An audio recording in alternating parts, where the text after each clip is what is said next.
வணக்கம். கோட் ஷூட்டிங்குக்கு இடையில் திடீரென டெல்லி பறக்கும் நடிகர் விஜய். ஒரே நேரத்தில் அரசியல், சினிமா என இரண்டையும் அலறவிடும் தளபதி விஜய்.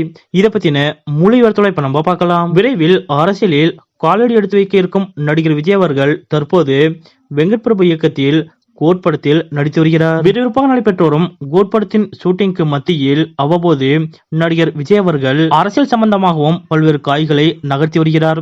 அந்த வகையில் விஜய் மக்கள் இயக்கத்தை அரசியல் கட்சியாக பதிவு செய்ய வரும் பிப்ரவரி 4ஆம் தேதி அன்று விஜய் மக்கள் இயக்கத்தின் பொதுச் செயலாளர் புஷி ஆனந்த் அவர்கள் டெல்லி செல்ல உள்ளார் என்று கூறப்பட்டது. அவருடன் 25க்கும் மேற்பட்ட மாவட்ட நிர்வாகிகளும் உடன் செல்கிறார்கள் என்றும் கூறப்பட்டது. இந்த நிலையில் தற்போது நடிகர் விஜய் அவர்களே விஜய் மக்கள் இயக்கத்தை அரசியல் கட்சியாக பதிவு செய்ய டெல்லிக்கு நேரில் செல்ல இருப்பதாக கூறப்படுகிறது. இதற்கான அதிகாரப்பூர்வமான அறிவிப்பும் விரைவில் வெளியாகும் என்றும் எதிர்பார்க்கப்படுகிறது. இதற்கிடையே நடிகர் விஜய் அவர்கள் தொடங்கும் கட்சியின் பெயர் தமிழக முன்னேற்ற கழகம் என இருக்கலாம் என தெரிகிறது. பிப்ரவரி முதல் வாரமே கட்சியின் பெயர், கொடி உள்ளிட்ட விவரங்களை நடிகர் விஜய் அவர்களை வெளியிடக்கூடும் என்று எதிர்பார்க்கப்படுகிறது. மேலும் வரும் நாடாளுமன்ற தேர்தலில் விஜய் கட்சி போட்டியிடும் என தெரிகிறது.